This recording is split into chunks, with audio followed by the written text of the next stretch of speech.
Ladies and gentlemen, please silence your devices. Our program will begin momentarily.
Can anyone hear me okay? Check, check. So we're going to start off this forum and hearing. I want to thank our guests for being here today and our subject matter experts. I also want to thank Representative Bob Good for being in attendance. The purpose of this hearing is to ensure that we have the ability to ask the questions that are necessary to get transparency on the attempted assassination of President Donald J. Trump in Butler, PA on July 13th. In this hearing, we will identify a lot of the actual failures, but I will be first to tell you that given the fact of the untimeliness and which point this has been conducted, you will see at this stage where I think that criminal gross negligence and purposeful intent will be indistinguishable.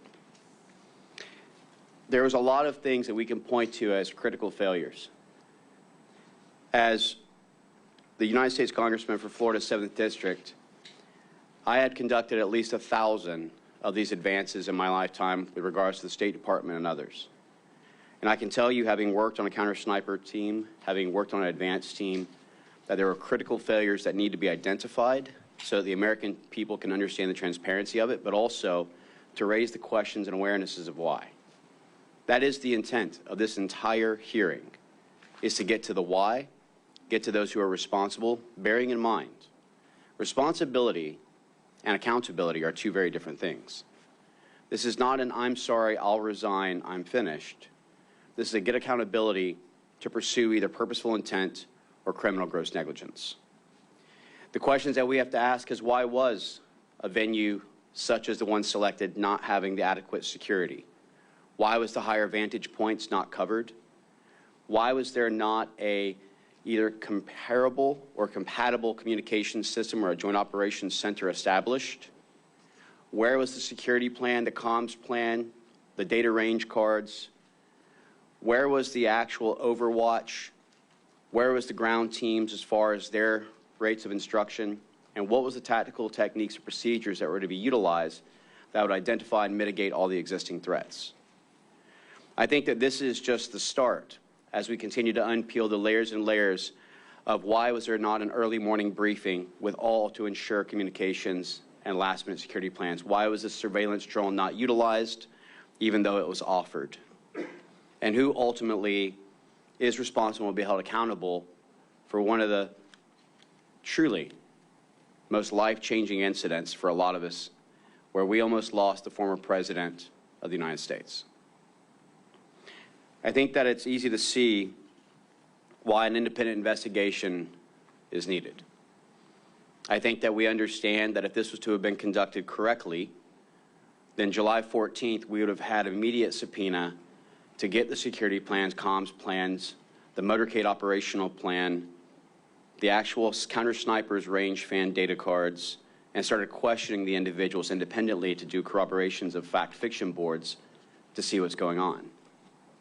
But we hope that with the continual failures within the federal government and the lack of transparency that's been provided to date, that this will help to be a benchmark of where we can move going forward to try and rebuild the confidence in your elected officials. That we will not hide behind low-level classifications, and that we will guarantee the transparency and accountability that the American people deserve. This panel that we have put together is also to acknowledge those who have paid the ultimate sacrifice. Today is August 26th, and I would be remiss if I didn't acknowledge our 13 fallen heroes in Afghanistan of August 26, 2021, and the sacrifice that's been made on behalf of a grateful nation. It's time for us to reflect on what the cost is of these freedoms, and I also want to acknowledge the service and the murder of Corey Compouture, and let his family know that we are here, we are listening, and that we will get accountability. I want to thank our members that are here as well, and I want to just end with this. While this is the first hearing of its kind to come together, it won't be the last. And that this is a message to all of Congress, that if we are not selecting people based on meritocracy, that independent investigations such as this will continue to move forward, that there are members and conservatives who will not be silenced, and that we will continue to strive for accountability in government as well as for transparency for America. And so with that, I'll turn it over to my good friend and co-chair, the Honorable Eli Crane. Thank you. Thank you guys for coming here today. Can you guys hear me in the back? Yep. Awesome. All right, I want to also acknowledge and thank my friend and colleague Bob Good for showing up today. It's been nearly a month and a half has passed since Matthew Crooks allegedly scaled a roof in plain sight with an AR-style rifle only 140 yards from where President Trump was standing. He was then able to fire off multiple rounds, tragically killing Corey Compouture while hitting President Trump within an inch of his life. That's a month and a half with frustratingly few answers and even less accountability for those who had a duty to protect President Trump. Many of the excuses that we've heard from those in leadership sound like hollow and pathetic attempts to gaslight the American people.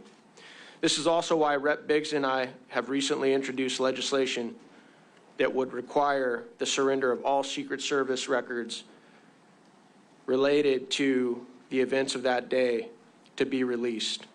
As a former Navy SEAL sniper, it's evident to me that many basic security measures were completely dropped, making President Trump extremely vulnerable. There's simply no excuse. I want to say thank you to my colleagues and our subject matter experts for joining us today for this forum examining the attempted assassination of President Donald J. Trump. It's clear that there was a complete breakdown of the security forces on the ground in Butler on July 13th. Today we'll be examining how this breakdown in basic yet vital security measures nearly resulted in the assassination of former president and current nominee for the highest office in the land.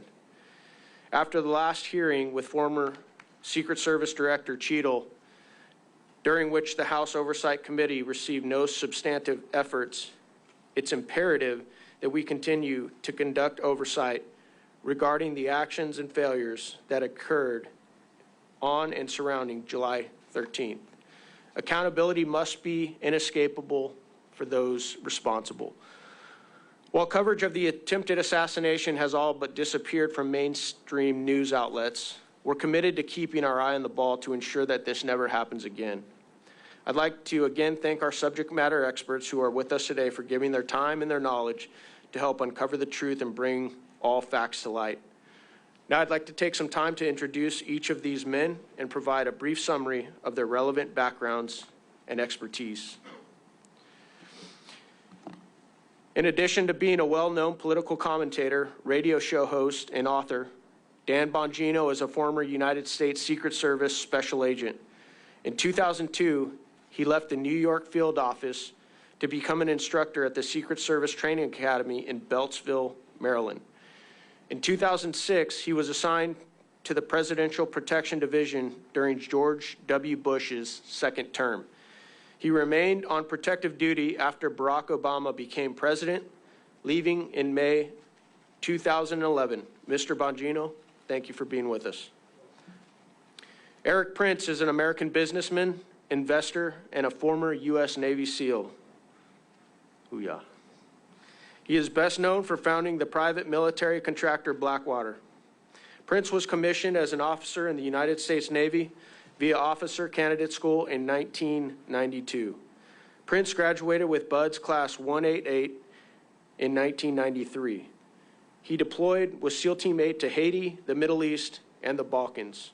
Thank you for your time, sir. Mr. Ben Schaefer is currently an operator with Washington Regional SWAT, serving for nearly 7 years, and has served in critical military and law enforcement roles for over 20 years. Specifically, Schaefer has experience in canine handling with multiple deployments, developing training programs for the United States Marine Corps and other private security firms. Thank you, Mr. Schaefer, for being here. These men are experts in the fields and professions incredibly relevant to the events of July 13th. I believe they'll be able to provide this forum and the American people with insights that have otherwise not been received and the attention they deserve. With that, I'll turn it over to our subject matter experts, beginning with Mr. Bongino for opening remarks.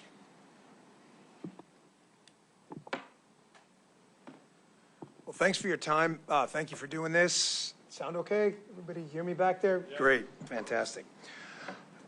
Listen, let's just get right to the point. This was an apocalyptic security failure. A man was murdered in front of his family. 3 people were shot on live television, including President Trump, and the head who came within 2 millimeters of having his head explode on national television in front of millions of people.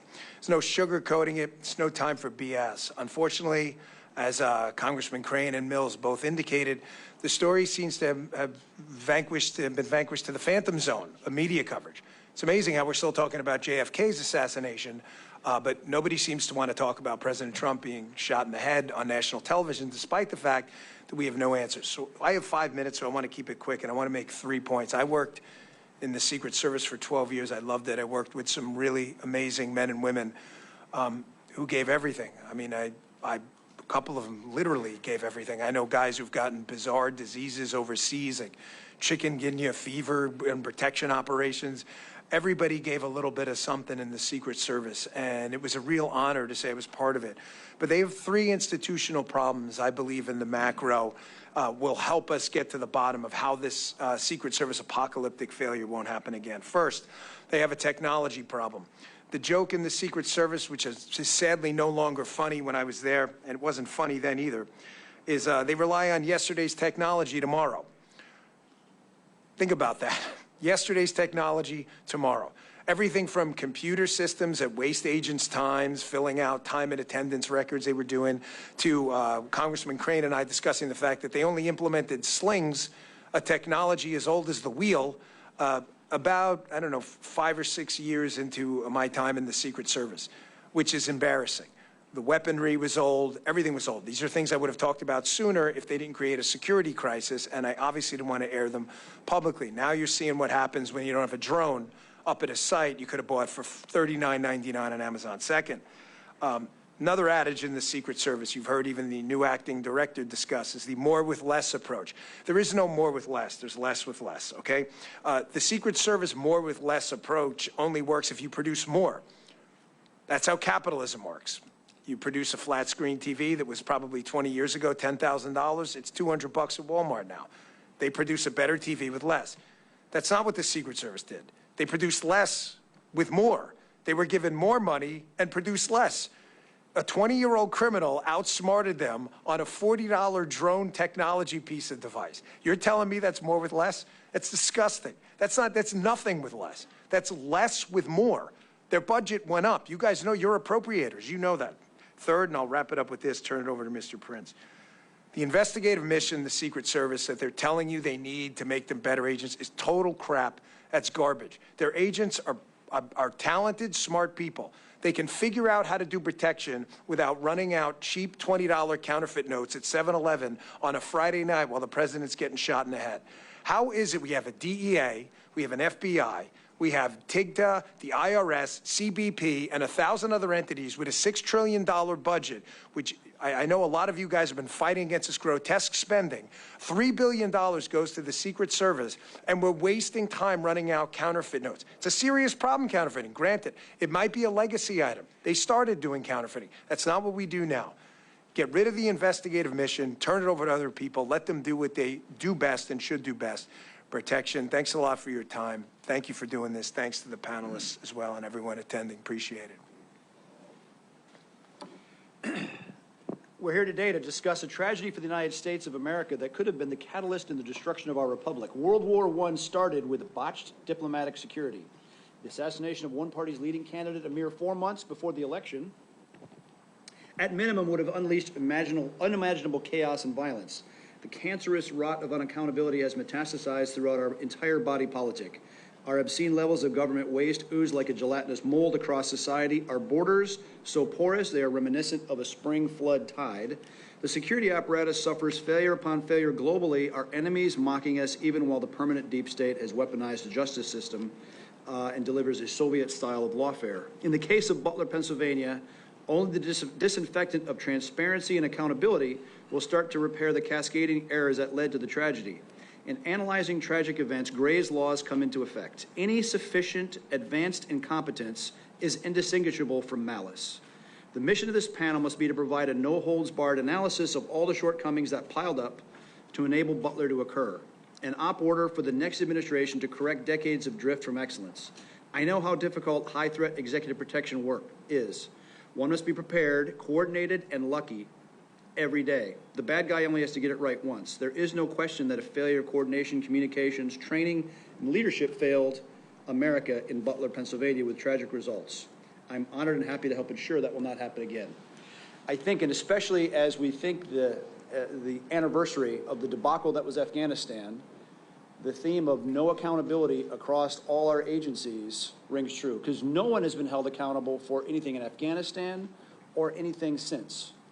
And I think a corollary is, if we think back to the debacle that was Desert One, the attempted Iranian hostage rescue mission in 1979, ended terribly. 8 Americans dead, international embarrassment, didn't rescue the hostages. Congress took action, changed how the money is spent. Why? Because if you try to do a special operations mission, or if you're trying to do a protective mission while you're doing currency investigations, no, you can't serve two masters. They created the United States Special Operations Command to find the money and the personnel to focus on getting that mission correct. And if you think about it, the JSOC capability that the United States government has today is elegant and it's effective.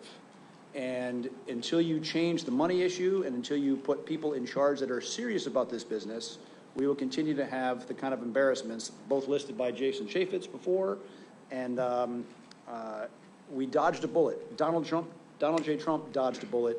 We cannot afford to have more of these.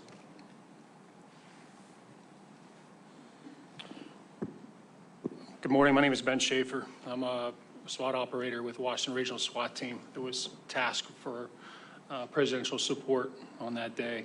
I just want to take a moment to thank everyone for the opportunity to be here today as you examine the assassination attempt on former President Donald J. Trump in Butler, PA. Before I begin, I feel compelled to also echo those condolences for all the victims that suffered that day and continue to suffer because of those tragedies. Since joining the Marine Corps in 2004, I have deployed, fought, and been recognized for exemplary service and performance in both Iraq and Afghanistan. I've provided security services to the President of the United States and other high-ranking members in the United States government. I've protected diplomatic persons, high-net-worth corporate clients, media personalities, investigative journalists, and the general public. I continue that work today as a SWAT team leader and executive protection specialist. I have been recognized on numerous occasions for my high level of professionalism, proficiency, and knowledge of all security measures while working in those fields. As I analyze what happened in hindsight and real time on July 13th, there's a few points that I'd like to talk or mention that haven't sat well with me or I haven't been able to reason. Part of that is in the conversation of what happened that day and the abilities or lack thereof. The ability to communicate quicker between agencies is definitely a shortfall. That was not optimized in what we'd normally see in a presidential support mission. This all led to an obvious delay in communication when we were beginning to target and respond to the threat that was Mr. Crooks that day. The lack of coordination between tactical element leaders and the Secret Service left ground elements in the dark and prevented necessary time to prepare for specific venue considerations and needs prior to that event. All Overwatch, sniper, counter-sniper positions should have had direct communication with each other that day at that entire rally. Some of the technical difficulties that have already been mentioned that I'd like to echo is a lack of drone coverage or drone overwatch that day, which left many danger areas exposed and severely, and I say that again, severely, impacted the ability to secure the venue and the event itself.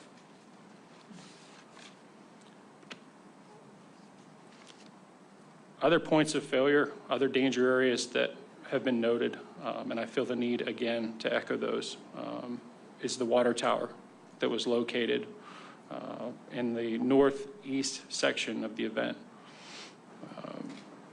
That's a major, if not catastrophic failure to not identify that that is a elevated, optimal, and opportunistic place for anyone with any kind of knowledge to wreak havoc on that event. The tasks that day broken down included local law enforcement's responsibilities that include traffic, parking, and access were their primary roles. State law enforcement handled crowd control, medical support to those in need.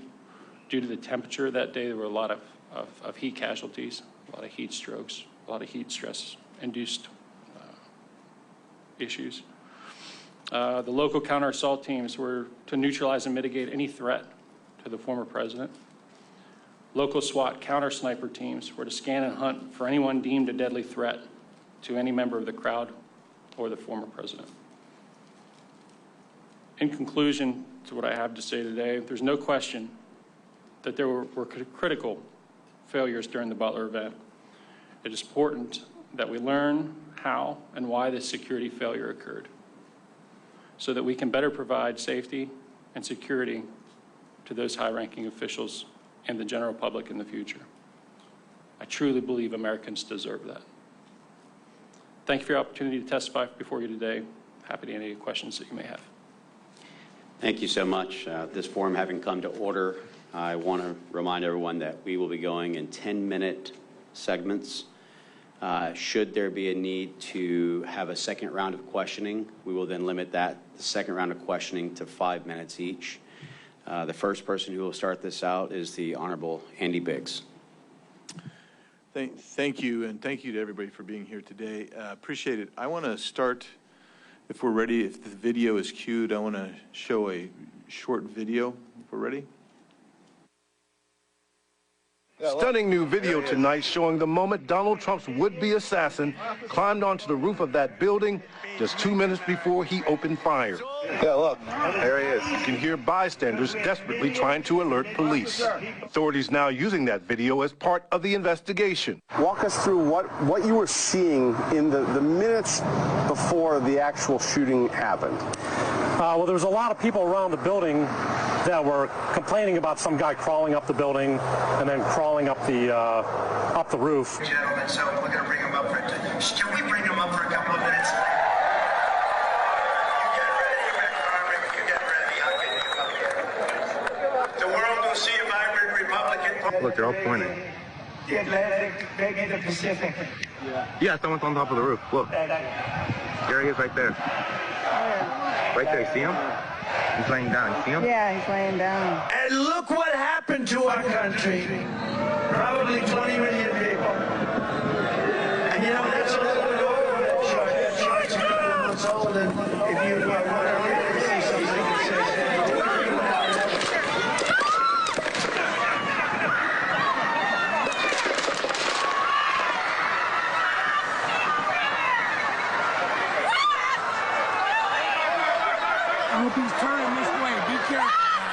According to a former agent, Secret Service counter-sniper teams should have scoped out and advanced all those areas where there were potential threats beforehand and known what the line of sight to Trump could be. The fact that somebody was able to get within 200 yards with a rifle and be on an exposed rooftop, be seen by other people there, be seen by where it should have been cameras and drones and many other things in place. To watch for that, something broke down. That shooter with that rifle should have never been that close to the former president of the United States at a venue like this. Thank you for showing that video. Appreciate that. And so we've seen aspects of those videos because those are public domain videos. One spectator was killed, and we express condolences to his family, Corey Comprador. 2 others were critically injured, David Dutch, James Copenhaver. And then narrowly escaping with his life was former President Trump. That's why we're here. And the timeline is probably too small for you to read, but I'm going to go over the timeline just briefly and with the experts here in just a second. But first, I want to acknowledge also our condolences to the 13 veterans killed in Afghanistan during that disastrous retreat. I also acknowledge our colleague Bob Good's presence today, his interest in this, appreciate his interest in this. Our former colleague Jason Schaefer and Mark Morgan, we appreciate all of you being here today. So let's take a look at this from the local perspective. Ben, thank you for being here. Let's talk about the communications. Let's start there. Was there a central communications center in place? Yes, there were. That was provided by the Butler Emergency Services Unit. And typically, who was the Secret Service? Did they have a person on the scene, a decision maker on the scene in case an emergency happened? I believe that there were a Secret Service agent responsible for the scene. However, they were not, to my knowledge, co-located at the command center itself. And so I want to make clear. So who was present in the communications command center that might have made decisions for Secret Service? Secret Service, on my understanding, is that the information that was gathered by the command center, which would have been being operated by the Butler Emergency Services Unit and the commander in that capacity, he was responsible for relaying that information to a point of contact he had, and my understanding was that it was over a cell phone as opposed to in-person communications. Is that normal to have a cell phone communication, or is there usually a body there that can make a decision? In most security postures and events that I've been part of for these types of events, there is someone actually physically co-located for that reason. Due to the loss of cell phone service, which we experienced that day, a possible loss of radio communications that day. It's a very robust and fail-proof way to communicate because of the level of importance that's needed. Did you, let's put it this way, were radios and communication implements offered to Secret Service by the local operators? They were, yes. And what was the form of the communication? The form of communication would have been some type of encrypted law enforcement style radio. And do you know, did the Secret Service avail themselves of that? Did they obtain those radios? I believe they were offered, but I do not believe they were taken. So they did not utilize the preferred mechanisms of communication that was offered to them? That's correct. Let's talk timeline for a second. So if we look at this timeline, it indicates to us, I'm going to go 5:10, at 5:10 p.m., the shooter is identified as a suspicious person near the AGR building. Does that sound right to what you're understanding of the timeline? Yes, sir. And so at least some point, somebody had seen him by 5:10 p.m. That's an hour before the shooting. They adjudicated he was suspicious. And in testimony before the committees of Congress, they indicated to us that, when I say they, I'm talking Cheadle, Rowe, and Ray, the directors and interim directors of Secret Service and FBI. They indicated to us that there's a distinction between a suspicious person and a threat. And so you have a suspicious individual, you have a threat, there's an interim category as well. What's that interim category? In our line of communications from a SWAT point of view and from a tactical point of view, our escalation of people that we encounter starts out as a suspicious person, then goes to a person of interest, and then from that level upgrades to what we refer to as a threat. And each one of those warrant a different response.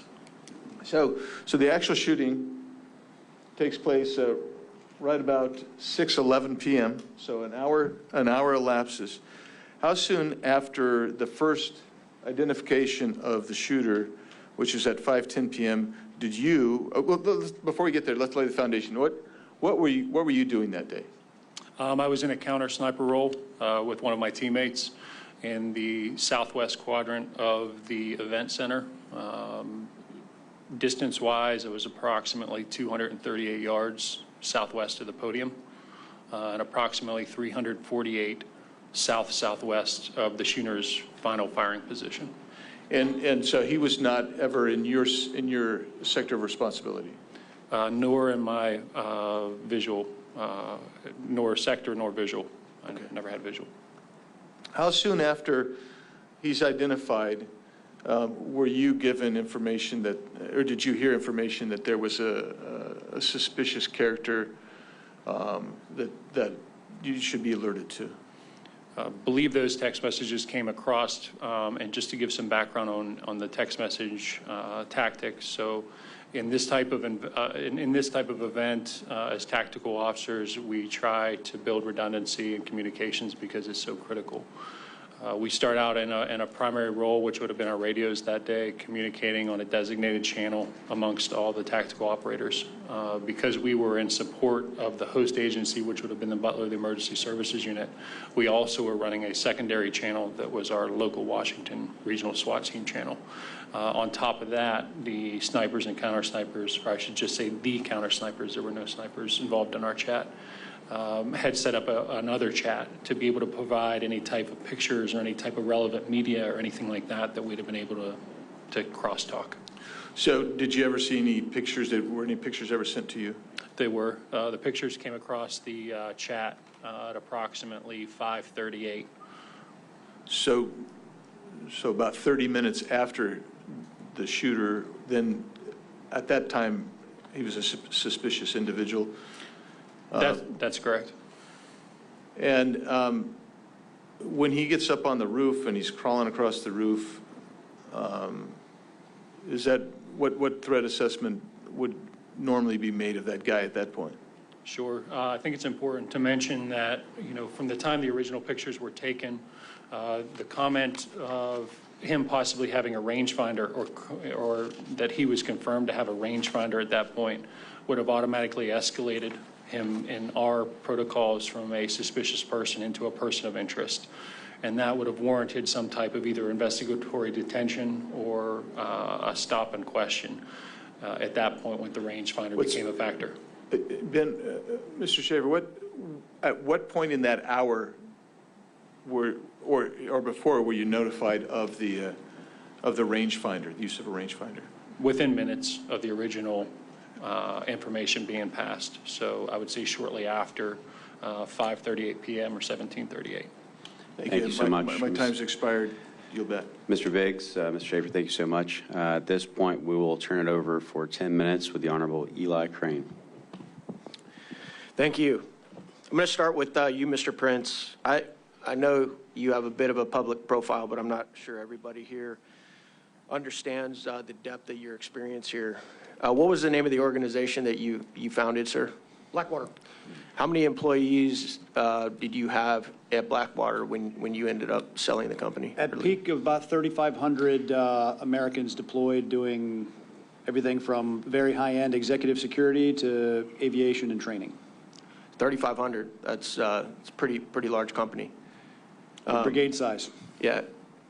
With other protective companies that did executive protection around the world, how did you guys rack and stack? Were you one of the largest companies, one of the smaller companies? I'd say we were the largest doing that.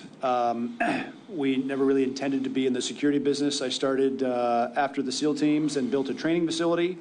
SEAL teams had been using private facilities since the 1970s, and no one had done one on an industrial scale. And started, and then as the demand signal of 2 wars and all the gaps created by trying to take a conventional military into a counterinsurgency created a lot of demand signal, and so we responded by providing a lot of executive security and ended up doing most of the diplomatic security work for almost 10 years. Yeah.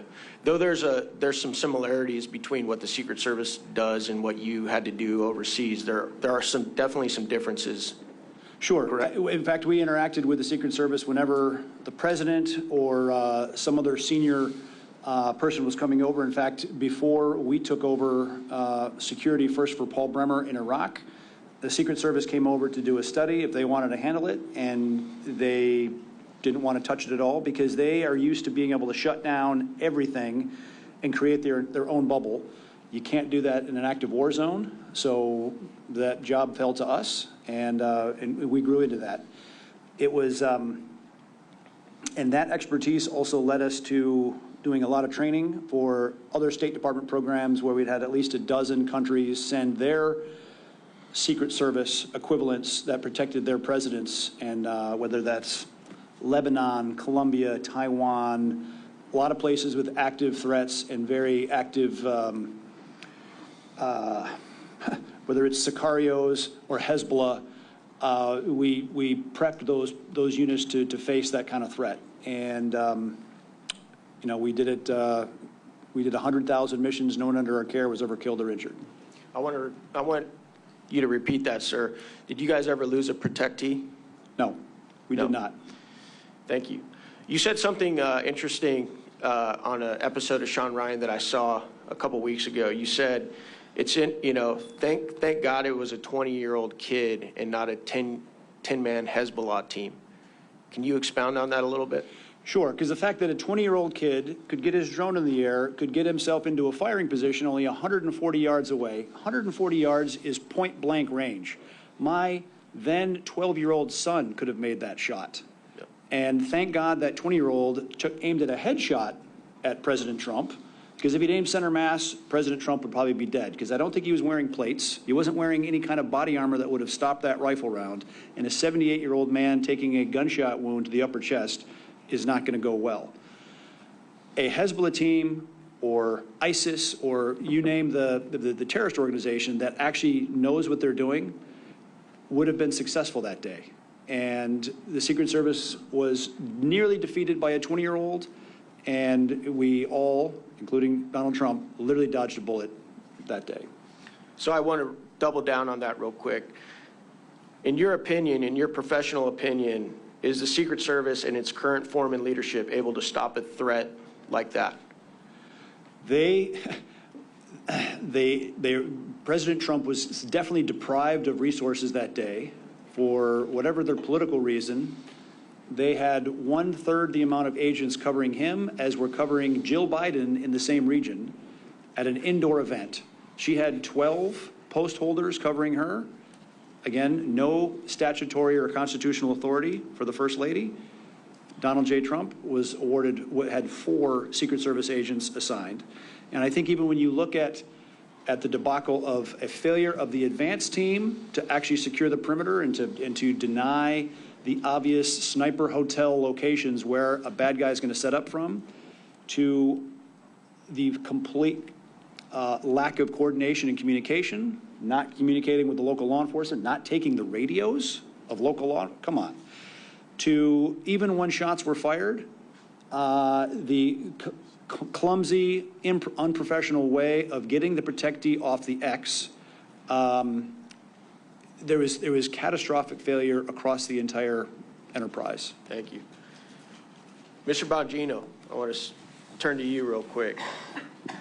As somebody with a lot of experience in the Secret Service, is it correct, sir, that you at this point have members of the Secret Service whistleblowing and calling you right now to talk to you about the culture of the Secret Service? There are so many. It's getting to the point now where I thank them and say, but I've already heard that from 10 other guys. And I bring that up because none of these problems are new. Anybody telling you that is lying directly to your face, and you better hope they're not under oath. Anyone is suggesting in a congressional hearing or elsewhere that these problems are new, the personnel problems, the logistics problems, the manpower problems, the technology problems. I just told you a sad running joke in the service when I was there. I'm gone since 2011. Last time I checked, it's 2024. It was yesterday's technology tomorrow. And other things here that are inexcusable that have been brought up before, like Ben and Eric just brought up. The communication failures are basic. This isn't like the Secret Service $1 million radio system that uses NSA-level encryption magically broke down that day. They literally handed them a radio they didn't take. This is why when Congressman Mills says, you know, borderline criminal negligence, you should take that seriously. What could possibly be your excuse to say, you know what, I don't really need to communicate with the law enforcement guys out there on the scene. We asked to, they had no obligation to be there. It's a Secret Service's job to protect the president. Out of a courtesy, they showed up. And you don't even have the respect of these local law enforcement people, respect for them to take the radio? I mean, where was the CP, the command post? The way this works, so everybody understands, or it's supposed to and didn't that day, for reasons still unexplained outside of, again, obscene negligence, any trip for a high-level protectee, you're supposed to have a command post that runs the whole trip at the airport or whatever. They'll communicate with everyone. But those individual sites, like in Butler County, have security rooms themselves, which are kind of mini CPs at each site. Where was it? According to what Ben said before, and from what I've heard, it was either not there or the locals were running it, offered communications, and the Secret Service, whose job it was that day to protect President Trump, said, we're going to pass on the comms. Really, you described it as catastrophic. He's 100% correct. Eric knows exactly what he's talking about. Just apocalyptic failure. Mr. Bongino, in your opinion, is the Secret Service in a better spot today with Director Rowe in charge? No, it's worse. And sadly, I'm glad this is all being recorded, because when something else happens, and I hope it doesn't, I pray to my Lord and Savior, Jesus Christ, that I'm wrong. That you play this and go, look, that guy was crazy. You think this is the last incident, you're out of your mind. We have seen these incidents over and over. We saw the Georgia grenade incident with President Bush. They overtook the magnetometers.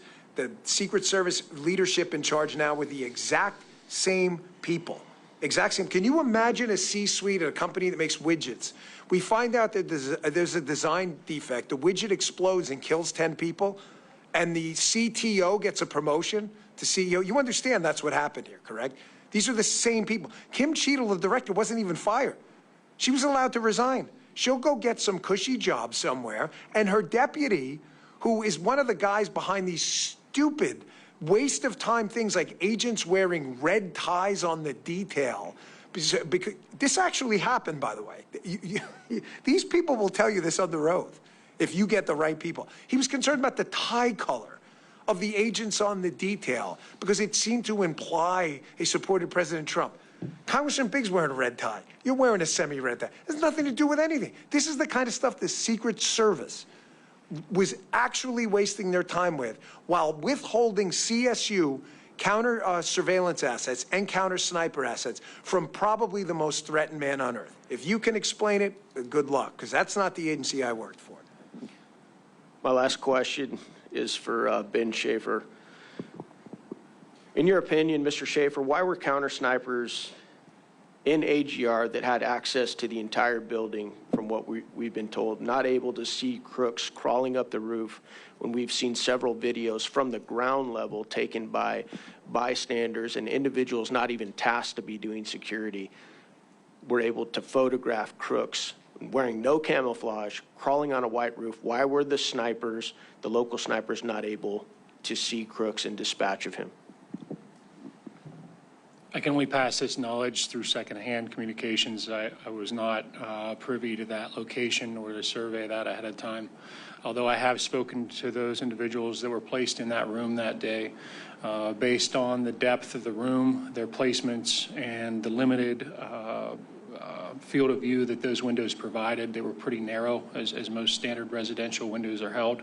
The angle was too hard for them to see that far to their east, which if they would have been facing south.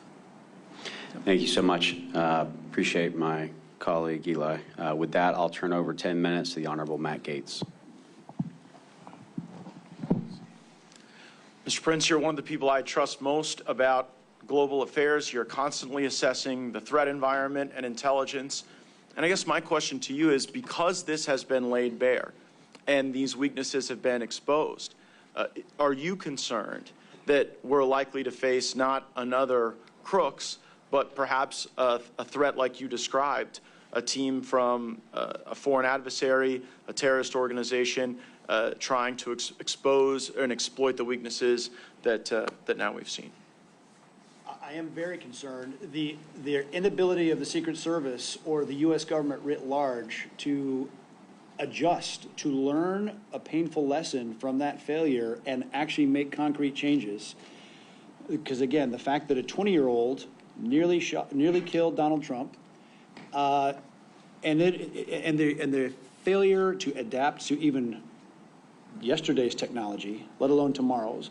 And when you see the step change of the ability to deliver precision fires at extended ranges, the lessons being learned on the battlefield of Ukraine, the ability for small units to deliver devastating precision fire onto any target, whether it's the White House, whether it's a motorcade, whether it's a president outside or even inside somewhere, is significant, and I don't think they have any idea what's coming at them. And what Mr. Bongino seems to have told us is they haven't learned the lesson. He's told us decade after decade we should not expect the lesson to be learned by osmosis.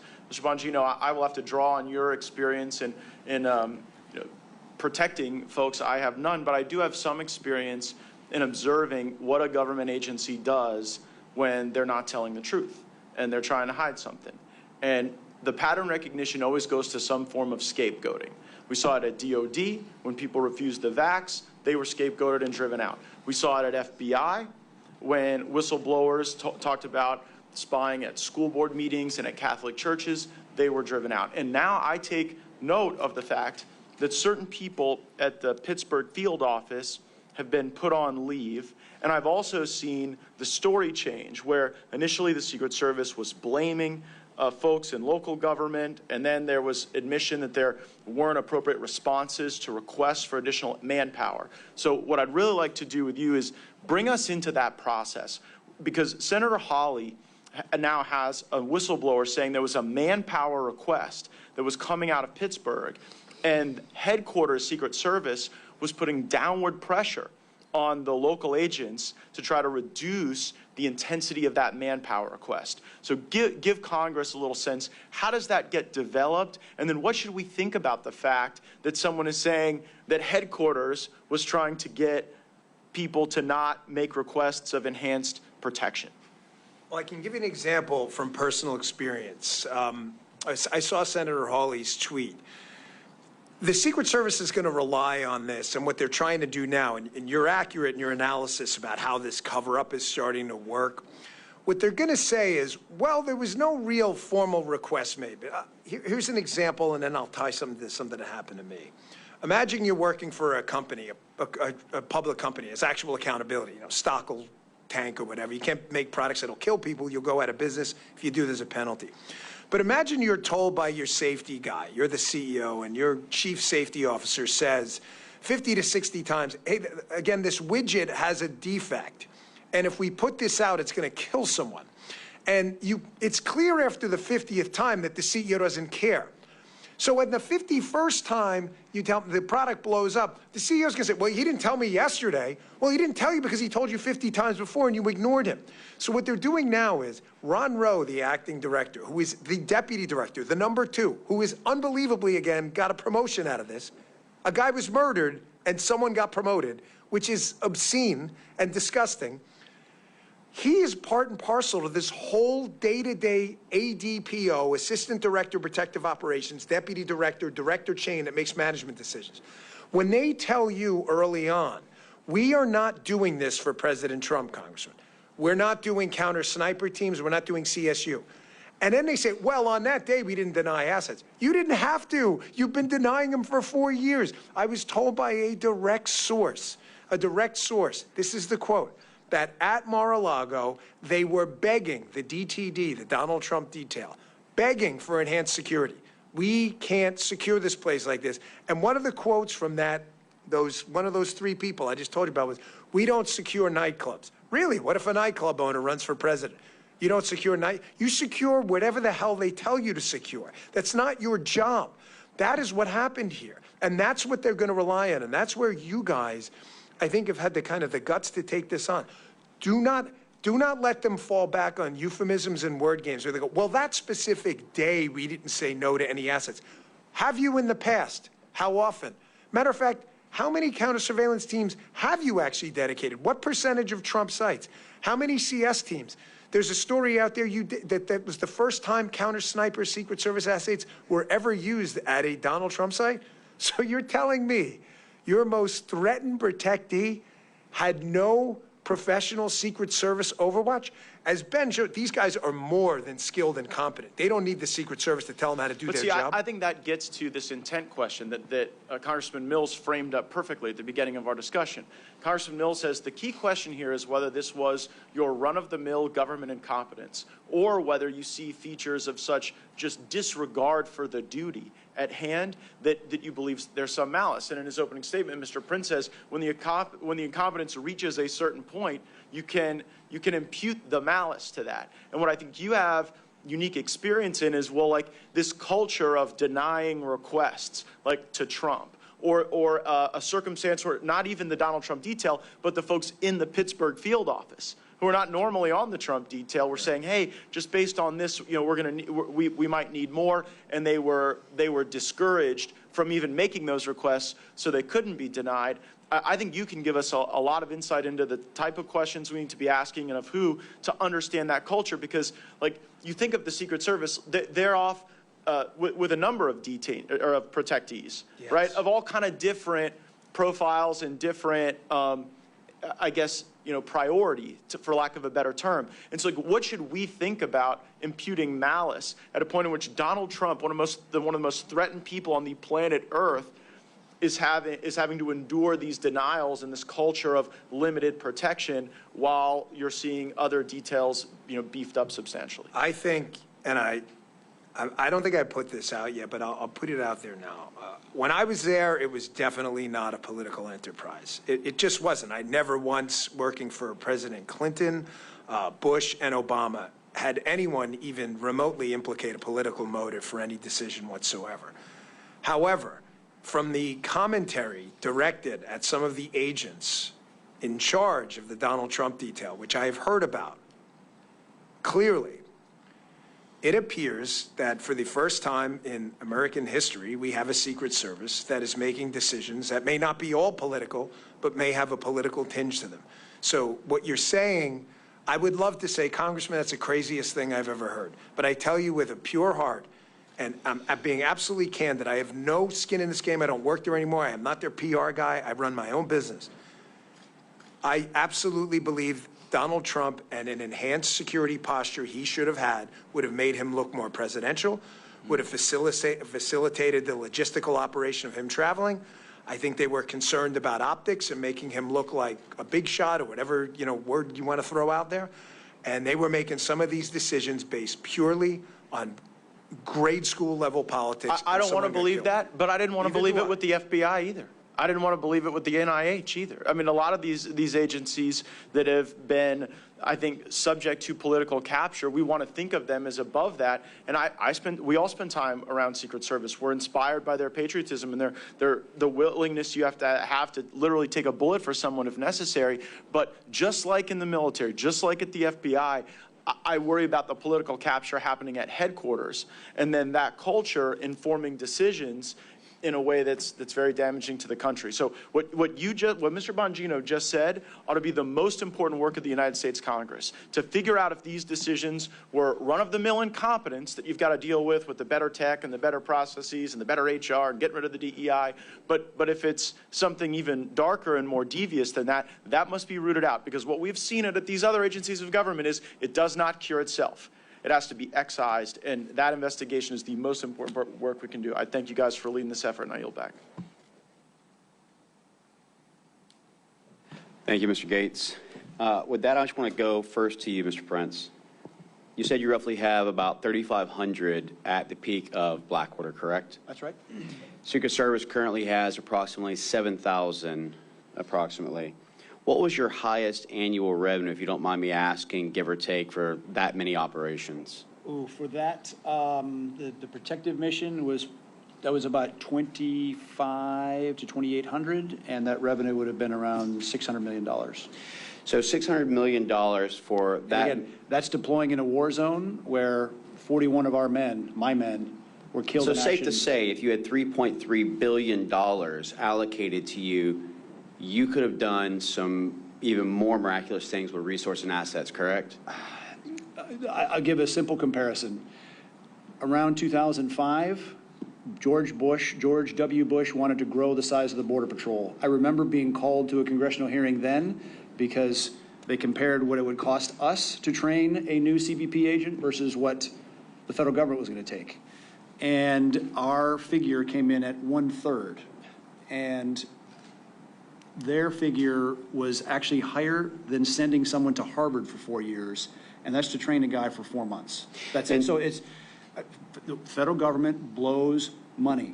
Like I said in my testimony. And my point is that the failed metric of government, whereby the more we spend, the better outcome we receive, is a flawed and failed measure, which is why we're at $36 trillion in deficit. And the reason I use that $3 billion, as you know, Mr. Prince, is because that's the actual amount that appropriators have allocated to the Secret Service, which means that, to Dan Bongino's comment, they shouldn't be utilizing past equipment to serve tomorrow. They should have more than enough assets and resources in place with a $3 billion budget. Would you not agree? Certainly. And I want to go to you, Mr. Bongino. I want to point out some things, because culture failure, as my colleagues point out and others, I want to mention a couple of things.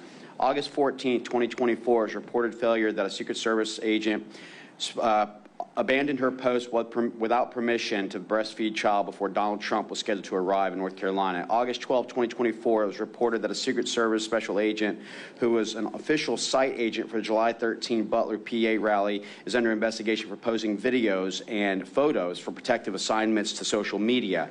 July 27, 2024, a Secret Service agent covered the security camera of a local salon in Pittsburgh, Massachusetts, before an event featuring Kamala Harris where the salon was closed, but opened it up without approval and utilizing restrooms for an hour and a half while the building's security alarm was going off. July 2nd, 2023, it was reported that a former Secret Service Director Cheadle and senior agency leader sought to destroy the cocaine found in the White House in July of 2024. The evidence was not destroyed due to pushback in individuals in the Secret Service Forensic Service divisions. May 2024, a man enters the U.S. Secret Service Miami field office through a propped open door and was not removed from the building until the following morning. April 24, 2024, a special agent assigned to Harris's detail had a mental breakdown where the agent is reported to have physically attacked the commanding agent in charge at the base after verbal disputes with other agents. Sometimes during 2023 and 2024, at least 2 people breached President Obama's Hawaii residence. Though the president wasn't there at the residence, his 2 daughters were on premise at the time. April 2023, a drunken intruder entered the home of National Security Advisor Jake Sullivan in the middle of the night. The man was able to gain access to Sullivan's home despite 24/7 Secret Service protective services in Sullivan due to the sensitive nature of his position. Now, I want to go back to a comment that you made, Mr. Bongino, where you said none of these problems are new. I think just the list of those that I've just mentioned shows that this is not a new problem, but has existed for quite a while. And with a $3 billion annual budget, I would think that we would start evaluating those mistakes to make those corrective actions.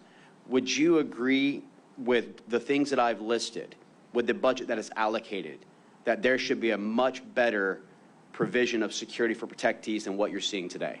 Oh, there's zero dispute about this. You know, Mr. Prince's company had accountability. People fire him and find a new company if he lost a protectee.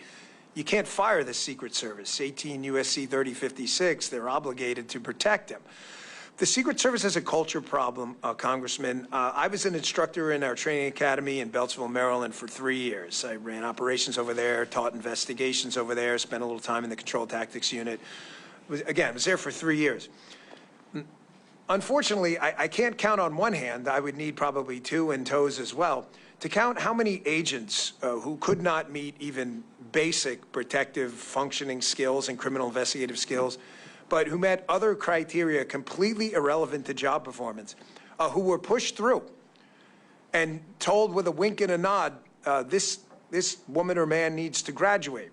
Well, why? They're clearly incompetent. Every instructor who's encountered this person has said this person's incompetent to the point where in judgment drills, they're killing the protectee in the judgment drills. That's kind of not what we do. You're not supposed to shoot the protectee yourself in a simunition drill. And you would say things, you would hear things, excuse me, from special agents in charge, and I encourage you all to look into this, how the training center works and how they graduate students, where they would say, well, that person files a lot of complaints, like EEO complaints. Okay, well, are they real? That sounds serious. Sounds like a serious thing to me. I take that stuff seriously. And they would say, well, they file them enough that it's become a nuisance and they're not really legitimate, but because this person files a lot of complaints, we need to graduate them. Some of those people now, matter of fact, not just a few, but many, are out on protective assignments now. And again, this is not... So what you're saying is that DEI plays a major role, not meritocracy, with regards to the current culture that has been fostered. No, not a.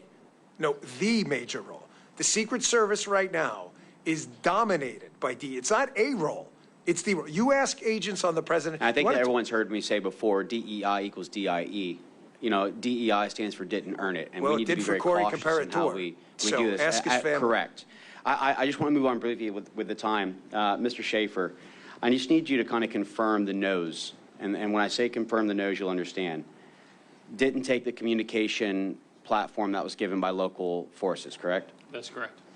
Didn't take the surveillance drone offered by local forces, is that correct? That is correct. Didn't show up for the morning briefing to ensure that last-minute planning could be accounted for. That is correct. Didn't take any necessary measures to talk to the Kubota dealer, who was 400 yards away to the 12 o'clock direct line of sight, to even see whether or not they could gain access to that rooftop or talk to the owner. That is correct. Did not access the water tower, which has the highest vantage point, and provide oversight that would have also looked at the AGR building. That is correct. You know, I'm looking at all this and I'm noting a lot of no's. of things that didn't happen. And unfortunately, because we've allowed this to go on for weeks and weeks, we're now going to be faced with the fact that they're going to be memorializing all these documents to reflect July 9, July 10, July 11, dotting I's, crossing T's that wasn't actually going forward. Now, I want to ask you something, Mr. Prince, because you know this all too well about counterterrorism operations. We know for a fact that we have an open border with roughly 10 million people that's come across. We know that cartels are cheering on President Joe Biden as the employee of the month every single month when you think about 2018, where you had $500 million in revenue from cartel to now $13+ billion in revenue. If you knew a president was coming in that would put things like remain in Mexico back in place, secure our borders, and cut your revenue, you have the training, you have the assets, you have the revenue, would you deem that person as a threat and want to take that individual out? It's a very simple answer, because you can see what they did in the last Mexican election that just happened a few months ago. They killed 27 conservative candidates, assassinated while campaigning. And noting that you had the successful counterterrorism operation that eliminated the shadow master, Qasem Soleimani of Quds Force, as well as for Abu Mahdi al-Mohandes, who led the Iranian proxy militias of Iraq, would you deem that as them declaring a fatwa to increase your threat profile as an individual protectee? Certainly the Iranians would see it as a risk worth taking. And you also note that a question that needs to be asked of the FBI is that on July 12th, a 46-year-old Pakistani male named Burjan was actually captured, who had also plotted assassination against President Donald J. Trump and 35 elected officials. The question is how did you think an individual who's on a terrorist watch list, landed in Houston, Texas, was questioned by the FBI, and I would love to hear his answers because they must have been spectacular, and then released, noting that this individual flew from Pakistan to Iran for 4 days prior to this? Would you note that as very questionable? Again, you can put them in the long list of other people that don't belong here, that our federal government is failing to do their job. Thank you. With that, I have run out of my time. I will now hand it over to the Honorable Chip Roy for 10 minutes. I thank my friend from Florida, Mr. Mills. I thank my colleagues here. I thank you, gentlemen, for testifying here today. And I'd ask my staff they'd put the map up here on the board. And if you would please, the technology folks, would you please play the shooter on roof behind President Trump angle video? And as we get this queued up and we start to play it, I'm gonna ask you some questions. I'm gonna start with you, Mr. Bongino. Trying to through the question that I'm wrestling with, a lot of Americans are wrestling with, which is whether or not the failures here that we're all observing. Everybody agrees there was failure, almost catastrophic failure, and certainly catastrophic for Mr. Comparator and his family. But was there more? Was there willful blindness here? So if you could cue up the video, that'd be great. They've got that queued up. If they don't, then I'm just going to go ahead and proceed. Great gentlemen. So we're going to bring him up for can we bring him up for a couple of minutes? You get ready, McCormick. You get ready. I'll get you up here. The world will see a vibrant Republican. See beyond the president, you can see the shooter moving across the roof. Now, I look at this as someone who is a prosecutor, who worked in the U.S. Attorney's Office, who worked in the Attorney General's office, not as someone who was a sniper like Mr. Mills or Mr. Crane, working in the Secret Service. But to be very clear, the perimeter, the building he shot from is outside of the perimeter. And the video we see, we can see him clearly just a mere 130 yards away. So here's the setup that I want to ask. I'm going to start with you, Mr. Bongino. Do you believe that you can just chalk up to mere incompetence that the Secret Service did not attend the 9 o'clock meeting for scheduling purposes? They literally just didn't attend.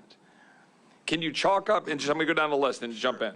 Can you chalk up to mere incompetence the conversations about the communications that we talked about before, where you didn't have a body present and they were using the cell phones, and they did not retrieve the radios, as Mr. Higgins has reported?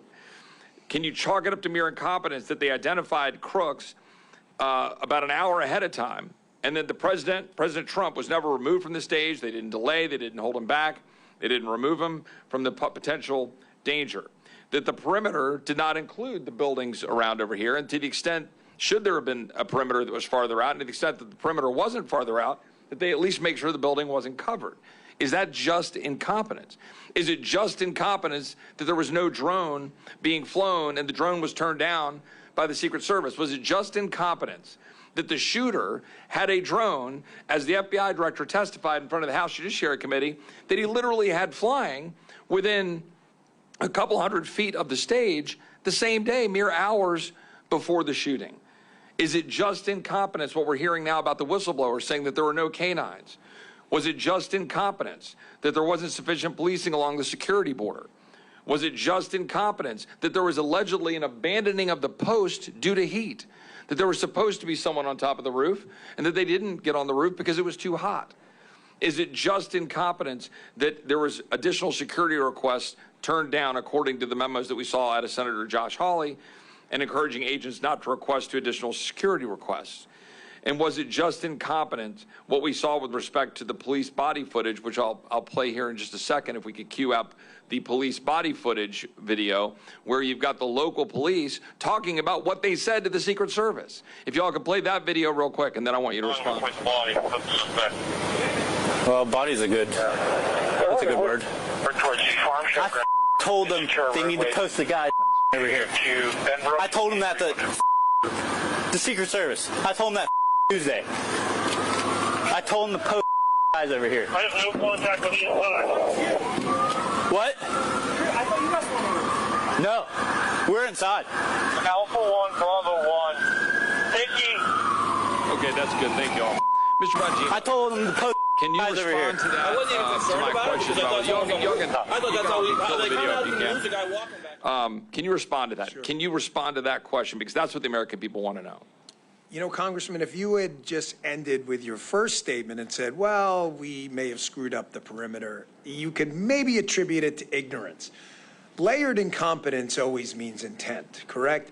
So I'll give you an example. You're in a mall parking lot, it's 97 degrees, and you leave a kid in there and you close the door. Did they intend to kill the kid? Probably not. But how stupid do you have to be to do that? So in Secret Service training, you're basically taught a ring-based system, but don't think of it as rings. Think of it as a three-dimensional ring, like a bubble with rings. So you got this circle, but it's three-dimensional above and below. In that outer ring, again, this is Secret Service 101, Charlie Brown encyclopedia stuff. This isn't like advanced level PDT, protective detail training. In that outer ring, you have police officers. That outer ring is out to about 1,000 yards, which is about what a really technically proficient sniper can hit. Why was the perimeter set to, again, absolute total incompetence? But then factor in the other things, and I just want to add a few more. How is it that a counter surveillance unit whose actual job is to detect, to counter surveillance, that's what they do. They're the best at what they do. We asked the question during the conversation we had earlier. How is it that they missed this guy roaming around when the police officers, clearly using their good law enforcement instincts, said we've got a problem? The answer is because they weren't there. Is that incompetence, or is that shutting the door in 97 degrees with your kid there going, I just didn't know? How did you not have a roof line 130 yards away secured when you're taught day one in Secret Service training that the effective range of a really quality sniper is out to 1,000 yards? How did you not have a drone? That not only did you not have a drone, again, this is where we get to the shutting the door in 97 degrees and pretending you didn't know. It was offered. They offered you a drone. It's unforgivable. And just think of the rings quickly, and I'll wrap this up. So in the outer ring, you have police officers, you have counter surveillance, and you have a protective intelligence team. Protective intelligence team is trained to go and find threats. They miss them. There's no counter surveillance team. The cops catch it, but because the comms break down, they miss it. In that middle perimeter, you have what they call post standers. Post standers they're not DTD agents. They're field office agents. They're not Donald Trump detail agents. Those guys were not even Secret Service. They were HSI, most of them, who are great guys and were fantastic. But that's not what they do. If you grab me as a former Secret Service guy and said, hey, Dan, can you go do a Homeland Security investigation on this? No, that's not what I learned. We are training Secret Service agents to do protection so we don't have to use other entities that don't do protection. So that's the middle perimeter. So that breaks down. The inner perimeter, as you just saw, and I'm glad you played that video, envision that as what we would call the shift, the body guys, right? He's got a shift around them and supervisors. Everyone missed that guy crawling across the roof when he defeated the external, the middle, and the internal perimeter. You shut the door in 97 degrees. I'm sorry. Layered intent, layered incompetence like that is absolutely intent. I've got another question on that, but I just want to ask you, Mr. Prince, real quick. Do you have a relatively short comment on that? Can you dismiss all of this as sheer incompetence? The question I want to have answered is if other counter sniper agents, officers, saw any person laying in a prone position with a rifle pointed at the President of the United States, do they have authorization to take a shot immediately, or do they have to get permission? Because if the Secret Service wasn't there and they were laying at a stakeout for a bank robbery, would they have to get permission if they saw means and intent to murder someone? I don't understand why any of the other officers didn't engage sooner. Mr. Schaefer, do you have any comment on that in terms of the engagement and the rules of engagement that were in place? Yeah, absolutely. I can clarify that a little bit. So as a law enforcement sniper, we have a lot of responsibilities and inherited flexibility. One of those flexible procedures or statuses that we incur is known as compromised authority. Compromised authority in the law enforcement sense basically lays out the requirements for a deadly force response. And in that point in time, based on all the prerequisites that were identified and all the checks in the boxes that were made, Mr. Crooks would have met that level or that threshold. I'll let some of the experts on that subject follow up on that. I think there's probably some more follow-up there. I just want to ask one last question, my last minute of time. Mr. Bongino, we talked about this before. I have seen credible information, the extent to which the shooter had significant explosives that were sophisticated beyond that you would expect some 20-year-old just to put together, and that he had sophisticated detonation devices on his person, or a sophisticated detonation device, and importantly, that his digital footprint is completely MIA, that his digital footprint is missing, and that how can a 20-year-old in today's time have no digital footprint? So do you have any thoughts on that, any comments on that? And that'll be my last question. Well, 4 years of doing protective intelligence investigations with the Secret Service, interviewed probably hundreds of people who have credibly threatened our protectees. I've never seen anything like it. If you would have told me it was a 60-year-old guy who had lived most of his life without a computer and for the last 10 years had been planning this, hard to believe but digestible. You're telling me a 20-year-old kid who's grown up in the digital era figured this out when he was, what, 13, to never get an online presence? We've seen nothing. Nothing. We're now 6 weeks in. There's not a Facebook photo. You know, it's incredible. We know every single thing about these shooting incidents when there's a political narrative to be had by the media and the other side. We do. You know who their high school girlfriend was. Sadly, you know everything about these people. We know nothing about this guy. And sophisticated explosives, we have this massive law enforcement bureaucracy. No one's got him with an online search history at a library saying, how do I build this? He's 20 years old. It just defies logic. I can tell you, again, 4 years doing these exact investigations, never, ever seen or heard anything like this in my life. Thank you so much. We're now going to go into our second round of questioning. And again, I appreciate the panel and all that you guys have been providing in regards to expertise and on-ground truth realities. We're going to continue to move on, going back to the Honorable Andy Biggs. You're recognized for 5 minutes. Thank you. Thank you so much. I want to just try to hit some quick questions. When Mr. Schaefer, you were talking to us earlier about moving to texting. The counter snipers were texting. What does that do with your ability to stay on glass? Was a secondary or possibly even a third method of communication as it was utilized that day. The sniper teams in the law enforcement concept sometimes are not a team. Sometimes we're deployed into situations where we're a single operator. So we're not only responsible for the surveillance aspect of the service we provide, but also having that deadly threat ability on board. So that can be very distracting in that point in that day. That third level of communication would have pulled us away from our primary responsibilities to provide that deadly cover if needed. Thank you. And Mr. Prince, you mentioned security bubbles. And I want you to elaborate on that because we've talked a little bit about the perimeter. And the perimeter seems oddly narrow in this particular instance. Can you talk about security bubbles and the perimeters here? As Dan was talking, right, the normal of that bubble is out to 1,000 yards based on how far a capable sniper can take a shot. The fact is, clearly this bubble was less than 100 yards because they disregarded the industrial facility, the water tower, et cetera, and it speaks to the lack of seriousness of Secret Service leadership in how they were conducting these missions. I don't think they regarded Trump as a worthy protectee. They were doing the absolute minimum. And I say my greater concern is as you look at all the litany of failure is long and deep. And if it tips towards malice, that opens up an entirely different can of worms. Right. Because it's hard to be part of a republic with people that actually want to kill you. Right. Political disagreement, fine. Sell it at the ballot box. But if people don't want to sell it at the ballot box, then it gets sold by a cartridge box. And that's a very, very dangerous road to go down. Right. And well, we could go on that. I know some of my colleagues might want to do that as well. But I want to get to one last point, and that before I run out of time, and that is another failure. I think everybody here is probably, everybody up on this group anyway, has been with a president or a protectee, and there's been some kind of security hold. I mean, we've just stopped, and you say you're going to hold.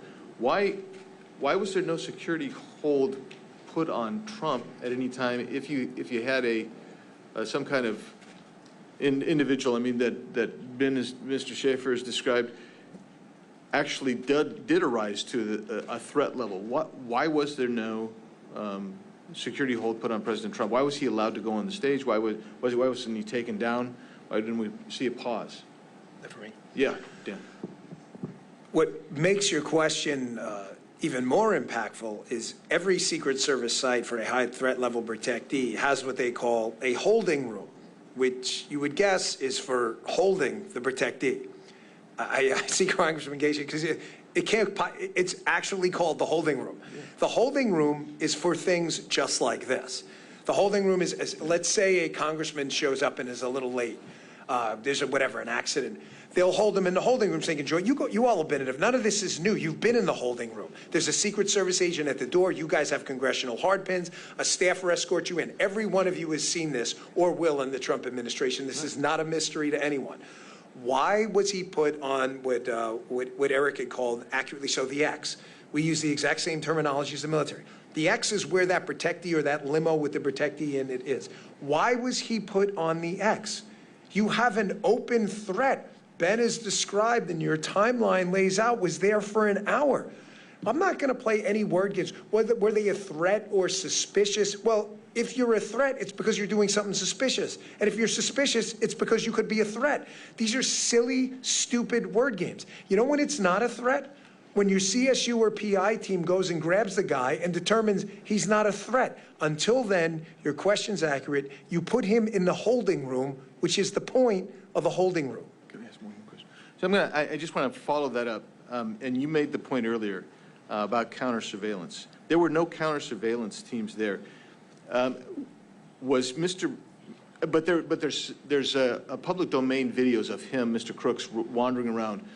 Was there anything in his behavior wandering around that if he would have had a counter surveillance team there, it would have triggered an interaction with this guy earlier? I'm going to answer yes, but respectfully, and I know you understand, the CSU and PI teams are trained in very specific behavioral indicators that would give off, and speaking about them openly would probably give operational knowledge to bad guys. I know you understand that, but the short answer is not only one, but many behavioral indicators he was giving off that if we could talk in a secure setting, you'd be like, how did they miss this? The CSU team would not have missed it if they were there, which they weren't. Thank you so much, Mr. Biggs. We will now go to the Honorable Eli Crane for 5 minutes. Thank you. Mr. Bongino, do you have any confidence that Secret Service has learned their lesson? No, because I've been involved in a number of, we have 10 years in the Secret Service. I was in the training center when the Georgia grenade nearly exploded. And, you know, the only reason it didn't kill President Bush is because the guy wrapped it in a towel. That's it. It's the only reason he survived, because we got lucky. And the changes made from that lasted about a month. They added more magnetometers. And then basically the same problems resurface again, so no. I want to read a text to you and see what your thoughts are on this. Do you know who Joe Kent is? Mr. Bongino? Joe Kent, he's running for Congress right now, Special Forces guy. Oh, yes. Up in Washington. Yeah. This is a text he sent me on, I believe, Monday, August 19th. He said, "Hey, brother, I know you are doing an independent J13 investigation. I want to share this anecdote with you from my experience with Speaker Mike Johnson's U.S. Secret Service detail this weekend. Bottom line up front, Speaker's detail was incredibly lax, failed to seal off all entrances to a very small venue. Johnson wasn't secured and very easy to access. Long version. We had a local steakhouse host my fundraiser with the Speaker. Location was only available after people RSVP'd. But the entrances to the steakhouse had Kent for Congress signs on the two entrances. One entrance was inside the hotel, one out on the street in a busy pedestrian area. I arrived about 45 minutes early to check out the venue and to make sure my team had stuff ready. I also wanted to see if the U.S. Secret Service had a checkpoint set up. I carry everywhere. I planned on leaving my pistol in a hotel room my team had there. I entered the hotel, followed the Kent signs into the steakhouse, and immediately walked up to the unsecured holding room the Speaker was in. He was on a call, so he did not notice me. Neither did any of his detail. His detail was inside the restaurant just BSing. No control over the two entrances at all. Once the event started, they put on a good show and looked the part. I can't interpret their intent, but they failed a basic, simple task. Secure the two entry points, a shocking level of incompetence. The event was in Vancouver in the shadow of Portland, Oregon. Mr. Bongino, is Speaker Johnson, what's his job? Well, that would be Capitol Hill Police, but it speaks to a larger issue with these security failures. What was mentioned about 3/4 of the way through that text, where everything becomes about optics. I'll give you just a quick example. You know, think about this. Why are Secret Service agents out there wearing suits? You don't see that with a lot of Israeli Shin Bet and others, because the threat over there is existential every day. I mean, these are little things. You're worried about optics and what people look like, you know, red ties on agents and guys who've got their shoes shined, when you're not worried about door kickers who are going to keep you alive. The good show part is a problem, and it's ubiquitous, whether it's DSS, whether it's Capitol, whether it's Secret Service. We have to start focusing on job tasks and not, you know, operational optics or who's got the freshly pressed suit on. These guys have to be out there ready to go into action and defeat that 15, 20-man Hezbollah team or group of Sicarios Eric's talking about before. This was a 20-year-old kid who broke them down. Can you imagine if they had detonated, taken out that fence line, and rushed a 10, 15-man team in there with rifles and heavy weapons? You know, there would have been a mass murder scene. That motorcade would have never gotten out of there. Yeah. Thank you. You were talking about slings earlier and how long it took the Secret Service to adopt slings on their primary weapon system. Why is it important to have a sling on primary weapon system? And what is this? Why did it take so long for the Secret Service to get on board with having their agents carry slings? You know, I candidly wish I was joking with you guys, but I'm not. The Secret Service's operating kind of de facto motto when I was there about technology, we're laughingly calling it sling technology. I mean, it's like technology like the wheels technology, right? Is because we've always done it that way. I'm not kidding. You get a bunch of Secret Service agents up here and you get them on the record, and they will tell you exactly that. You know, I remember when GPS technology first started, and President Bush was riding his bike, and we brought a guy into headquarters, and we said, hey, we're losing President Bush a lot on the bike. I mean, he was a good biker. He'd go in the woods. And, I mean, the guys were with him, but the motorcade was having a hard time finding him. Well, maybe we should look at this thing called GPS. We've never done it that way before. Why would you need a sling? For 1,000 different reasons. You may need to go hands-on. You may need to grab a ladder. You may have a weapons malfunction. What are you going to do? Hand the weapon to someone else in the crowd while I get my pistol? This is technology the military's been using, as you know, for since World War I. Who knows?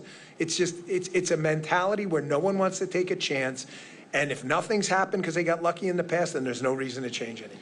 Mr. Prince, I heard you had an interesting take on a public episode that I heard you doing an interview on. A lot of Americans believe that this was possibly an inside job, just based on everything that they've seen leading up to the assassination attempt. They saw efforts to impeach Donald Trump. They saw efforts to, put him into bankruptcy. They saw the DOJ weaponized against him, and they saw, folks try and put him in jail for 750 years, and then this happens. I know you have an interesting take on that where you really don't believe that. Can you go ahead and share that with this panel today? You're right. There is a long list of ways that the one political party has weaponized all aspects of government in our society against their political opponent. And that is exceedingly dangerous for the survival of the republic, because that can go both ways.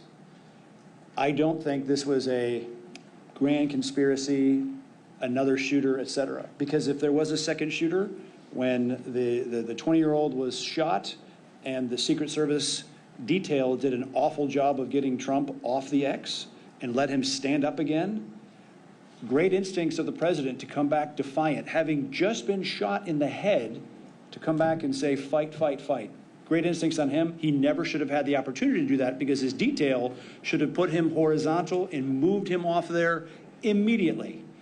If there was a second shooter, it was a prime time for them to be shooting. So I don't believe there is a second shooter. I think this is a litany of incompetence. And it speaks to, as we also remember the anniversary of the debacle of Afghanistan, our problem is we have a federal government that doesn't have any accountability in any way, shape, or form. And I push back on you in Congress to affect the bureaucracy the one way that they care: cut their damn budget. Starve them out. Nothing else will get their attention other than their starvation. Well, I can definitely agree with that. I think all of us on here have been willing to shut the government if they're not willing to shut the border, and we've made that clear at times. With that, I'll hand it over for the Honorable Matt Gaetz for 5 minutes. I've learned a lot in this session, and here's what I think I've picked up. One thing did not go wrong that resulted in President Trump being shot. Mr. Bongino explained the 3 different layers and the lack of air controls. Mr. Schaefer explained the comms breakdowns. You got the paperwork back and forth with the field office and headquarters. So all these things are going wrong. So then the obvious question is, why did that systemic cascading failure occur? And I think you've given us really good testimony as to why. First, it's Bongino saying, well, this was bound to happen, based on these structural failures, with technology failures, with this embrace of DEI and a quota system. You had a very low floor to start with. And then I don't want to bury the lead here. You heard Mr. Prince's testimony that he believes that a motivation here might be they just didn't deem Trump a sufficiently worthy protectee, and that could inform on it. And then I think the most damaging, and I never really contemplated until you gave the testimony, Mr. Bongino, that giving the Trump detail the assets they requested, air, additional manpower presence, more folks, so that not everything is pushed out to locals, but indeed is the folks that have gone through the type of training that you provided in Maryland. Well, that was because that kind of a force posture could make Trump appear more presidential, more ascendant, more in charge. And I do think that in addition to what Mr. Prince has said about budget, there are things Congress can do to direct specific demands for documents around those 3 vectors and work on all of them. To the structural issues, Mr. Prince, is it something leadership can fix? Because one thing we've found is that you try to put downward pressure on any budget around here for anything, and it's like you're committing a war crime. And in some cases, we've seen some agencies improve when you get the right leadership in and can administer an effective agency. What's your perspective on that? I remember in the late 80s, during the Iran-Contra crisis, controversy, And the CIA was not being forthcoming with some documents that Congress had requested. And of course, the Democrats were in charge of Congress then. Tip O'Neill was the Speaker. He made it very clear that he was specifically withholding all the pay for all the SIS, the Special Intelligence Service, Senior Intelligence Service officers at CIA headquarters until those documents were delivered. Shocker, the documents were delivered by Friday to the Congress. Bureaucrats will respond to very specific pain points. I think it even speaks wider than this debacle in Butler, Pennsylvania, but the fact that and it speaks to under-resourcing Trump. They no-resourced Bobby Kennedy, RFK, when his uncle assassinated while president, his father assassinated while attorney general for the act of politics in America, and they denied him. So it is not too much to surmise that a politicized Secret Service succumbing to the whims of Jill Biden, sending 4 post holders to cover Trump, 12 to cover Jill Biden. At that point, no coverage of Bobby Kennedy. Again, this can only be solved. Congress has the power of purse. Use it as a large bludgeon. Yeah, Mr. Schaefer, is there any dynamic you think I've missed in sort of summarizing this as, low agency performance generally, layered with the other dynamics that the other witnesses have shared? I don't believe so, Congressman. I think you've covered most of the relevant points in describing how that posture all relates and how this, began as maybe a single failure and multiplied into a much greater failure, just based on different levels. I'll say that, the local law enforcement agencies that were involved that day, both tactical and non-tactical, were improvising, adapting, and overcoming to a lack of intelligence that was provided to them that day. In my historical background, in the Marine Corps, these types of events require planning, require reconnaissance, require intelligence in multiple stages. It requires rehearsals, things that were not seen in this event for this day. My knowledge is when I came onto the scene that morning, that I was fed multiple briefs and multiple maps of the area. I gathered information as much as I could the night before, which is about the same time as my commander had received the briefings for that day.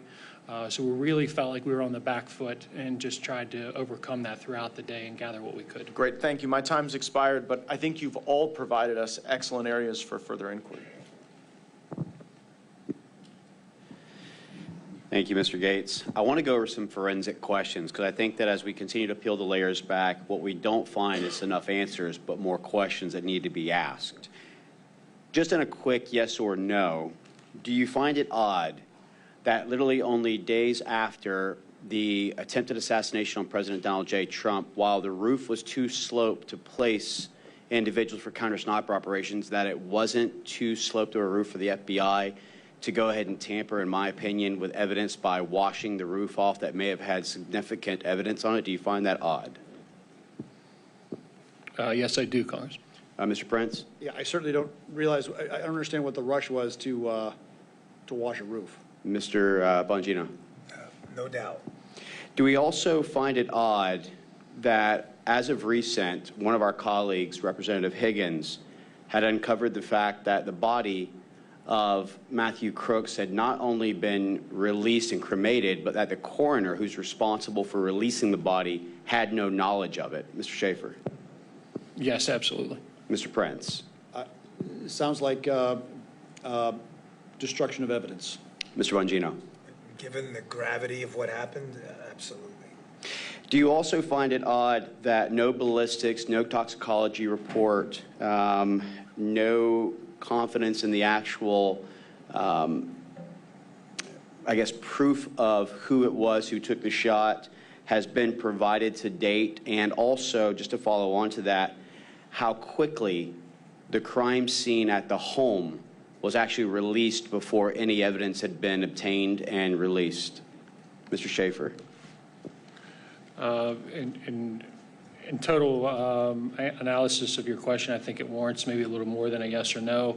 I absolutely find that to be troubling. I also find that there were multiple friendlies that engaged the shooter that day, and no report has been given back to that local agency that was involved in that information. I feel that's critical. Mr. Prince? Yeah, again, there's a lot of things that just smell around the entire thing, and like I said in my opening statement, only the disinfectants of transparency will clean this up. And so covering it up and hiding only compounds an already a really bad look on the federal government. Mr. Bongino? Yeah, I'll say again, given the gravity of the situation, extremely odd. Do we find it odd that in addition to a 20-year-old not having a social media presence and being scrubbed, that in addition to having the knowledge on how to create sophisticated explosive devices with a multi-channel transmitter, that there was also leaked evidence or leaked information on regards to 3 encrypted accounts? Do you find it odd that these encrypted accounts, which are overseas, has not been discussed and or talked about at any point? Mr. Schaefer? Absolutely, Congressman. Mr. Prince? In the same way that Congress passed a law in 1992 that within 25 years, all things related to the Kennedy assassination were supposed to be declassified and released, why cover this up? Why, again, what is being covered and what is being covered up and why? And it makes a bad situation even worse. Mr. Bongino? Odd, to say the least, yes. I want to go back to something earlier as well. Mr. Bongino, Secret Service, NYPD, worked in the actual training of it. Do you believe that a protective detail should be appointed based upon the title you carry or the threat level based upon the office in which you are to obtain? It should exclusively be based on a threat assessment. It should have nothing to do with the title. And do you agree that if you were the Secret Service director, that when the request came in based on President Trump's profile, based on the existing threats that would need to be mitigated, based on the request by his own officers, that would be something that you would approve or disapprove? There isn't a scenario where a sane, rational, well-trained Secret Service agent would deny CSU or counter-sniper assets to a threat, to a protectee with a threat footprint like Donald Trump. Not a chance. Well, I really appreciate that, and I know that you're enjoying the private sector, but I can tell you we'd have been far better off by having the director of the Secret Service be Dan Bongino than it be Ronald Rowe or Director Cheadle. I'm going to go ahead with this and turn it over to my colleague, Mr. Honorable Chip Roy, for 5 minutes. Thank my friend from Florida. I know some of you are on a clock. Got to get out of here at 2 o'clock. I think we're going to come right up on that number. I'll just have a few questions really quickly. First of all, because we had some conversations earlier about the building from which Mr. Crooks was able to position himself. One of the things that's been talked about is the slope of the roof and all this nonsense. People, we've seen members, Clay Higgins, some of these guys been able to walk on that roof. But one of the things that I was questioning about, nothing was deployed, given the extent that it was allowed to have the perimeter inside of that, and then allowed that guy to be able to get access to it, and all the stuff you're talking about with the rings, and they didn't even deploy anything like putting barbed wire up or anti-climb spikes or anything else, right? There was literally nothing put up to deter someone from being able to get access to those buildings. Is that correct, Mr. Schaefer? You were on site? Yes, Congressman, that is correct. And, I mean, would that have been, again, given that it wasn't within the perimeter, would that have been another thing they could have done? Was done something to at least limit the ability to have access to the building? Put some sort of anti-climb spikes, barbed wire, anything up around it? Yes, there were multiple possibilities on how to defeat that or possibly take that out of play as a threat area. A question I'd ask Mr. Prince, you raised the defunding question. I don't think anybody questions where I personally come from on desire to defund a large chunk of government to the extent that I possibly can. But that being said, I think it was Mr. Gates who laid out the extent to which you're viewed as basically a war criminal if you dare, raise those issues. But the real issue is, right, it's always the threat of shutdown, right? It's like, oh, things will shut down. And so this is my actual specific question. The psychology is always reversed. It says if you take the money away from the Secret Service in this case, or let's say we're talking about Border Patrol and dealing with the border. We had Mark Morgan here earlier. Anything we do to say, hold on, no, we're not going to give you this funding unless we get X. And then the other side says, well, you're taking away the funding from the thing you say you want. And i.e., we want a competent Secret Service. what is your response to that as someone who has been an effective and efficient manager of a large-scale organization dealing with security, to push back on that argument, which I think is a flawed argument? I have my own views on it, but I want to hear your thoughts. What made America great, what made our society effective in the first place was competition, was innovation and efficiency from the private sector. Government did not make America great. And so that is a fundamental difference in paradigm that needs to be settled at the ballot box. And even Republicans have to return to being they have to return to be the party of fiscal sanity, because even Republicans have been runaway spenders, prolific, and it's like going downhill on one ski instead of on two skis. We've been going downhill. Mr. Schaefer, and this is a question that I don't know exactly what you're going to say to it, but as someone who's on the ground and familiar with it, was there anything, we have that video, which I'm not going to pull up for sake of time, where you've got the sniper sitting up on the roof behind the president, right, and seemed to be looking across the direction where Mr. Crooks was located. Was there at any point any rules of engagement or any orders coming down from on high that prohibited those individuals from reacting, to the best of your knowledge? Because I'm trying to figure out what was in their line of sight. And again, that's speculative from my standpoint because I'm not there. Sure. So I can speak on both locations. So the north team, we'll call them, in the northern side of the buildings there, had a few obstructions visually to be able to engage them, to engage the shooter at that point in time. The southern team had a much better vantage point, and that speaks directly just to the location and proximity to where the shooter was located. However, going back to our earlier discussion about compromised authority, and Mr. Bongino can add to this as well, in that capacity, we don't need authorization. We don't need any other things other than the prerequisites for a threat to meet a deadly force response. I appreciate that. Mr. Bongino, I'll let you comment on that, and I'll ask you one more question in closing, because I know you need to go. We had some reporting from Ms. Crabtree, who was here with the panel earlier and is here with us now, earlier about the potential engagement or interference, I should say, by Iranian authorities in terms of our ability to protect our president, Secret Service, and so forth. Do you have any perspectives on that and why that's particularly problematic, or anything to add about that, and how our foreign adversaries are viewing what we're seeing unfold in front of us? Well, I want you to keep in mind that we've known about the Iranian threat after the death of Soleimani to John Bolton, Donald Trump, former President Trump, and others for well over 3 years now. So there's no, keep in mind, this is a regime that has a history of documented terror attacks who sloganeers death to America. So they're not actually, their motives are, you don't have to investigate their motives, they tell you.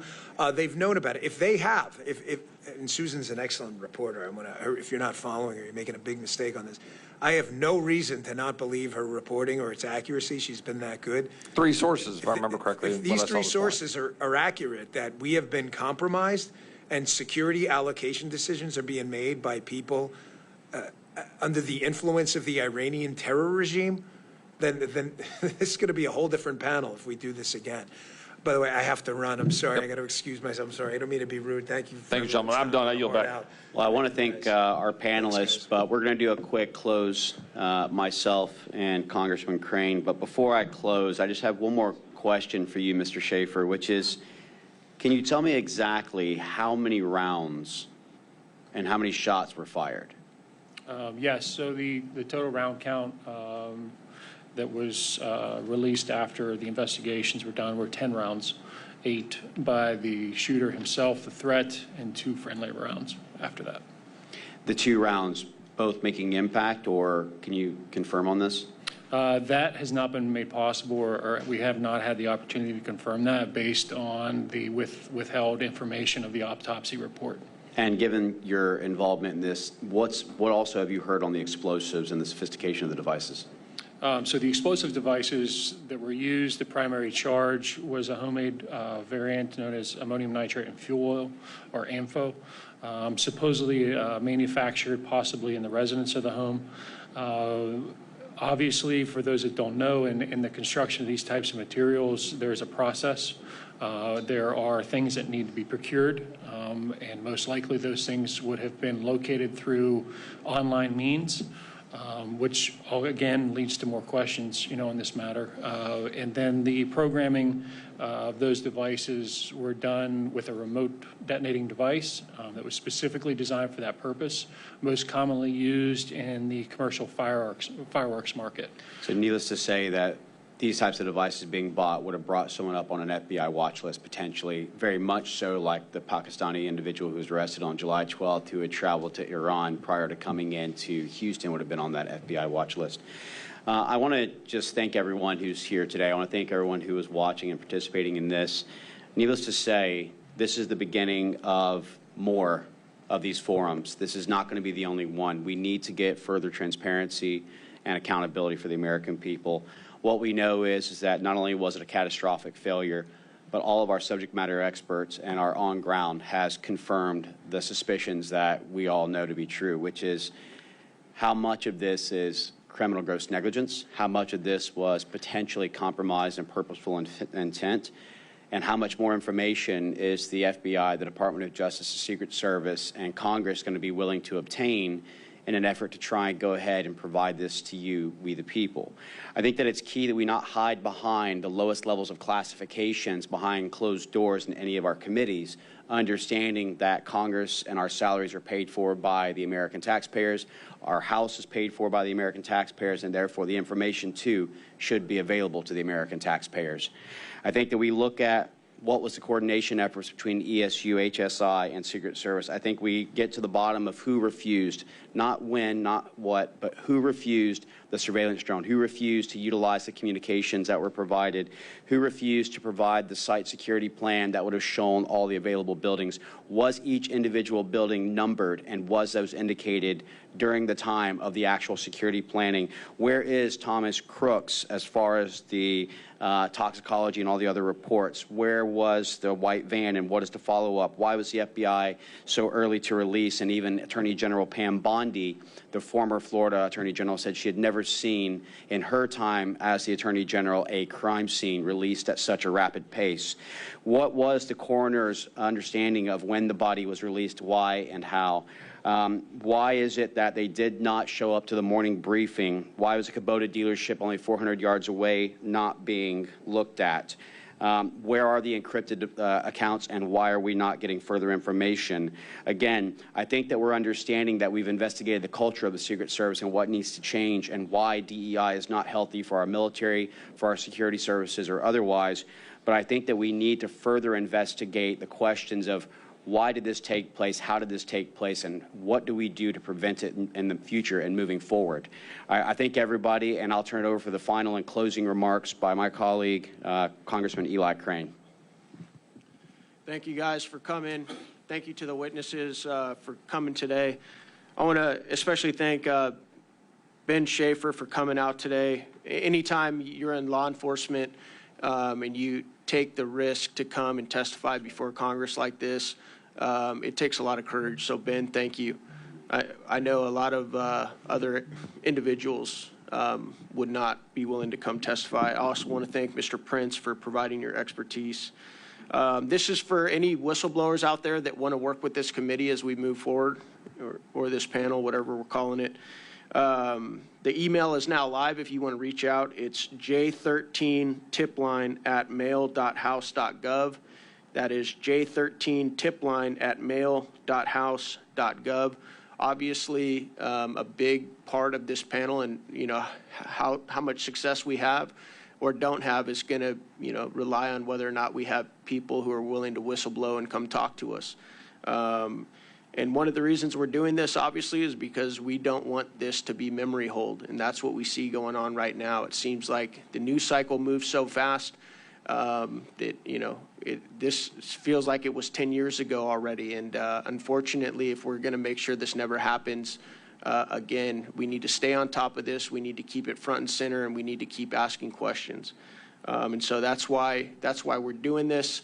We'll continue to do it, but because we don't have subpoena authority and power here, We're going to need to rely on whistleblowers. So if you guys want to come talk to us, we'd love to talk to you. That's the place you can do it.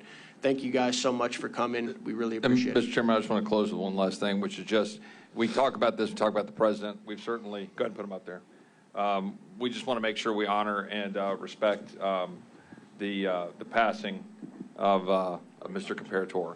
And we're going to keep seeking the truth, but someone died that day, and that's why this matters. It goes beyond just the assault on the president, but a man lost his life. Yield back. Well done. And with that, we'll go ahead and once again thank everybody for what you've done. Thank you, Mr. Prince. Thank you, Mr. Schaefer, Mr. Bongino, who've done an amazing job, and to all my colleagues who are willing to come forward and not be silenced. That's why this website's so important. We look forward to holding a follow-up forum with new information, as well as if we have other witnesses who are willing to come from earlier that's going to come before our forum, so we will be doing this again. And again, let's do this to honor Corey Comparator, who has fallen. Let us not forget the significance of August 26, 2021, and our fallen 13, and let's continue to seek and find out the truth. Thank you so much for your time.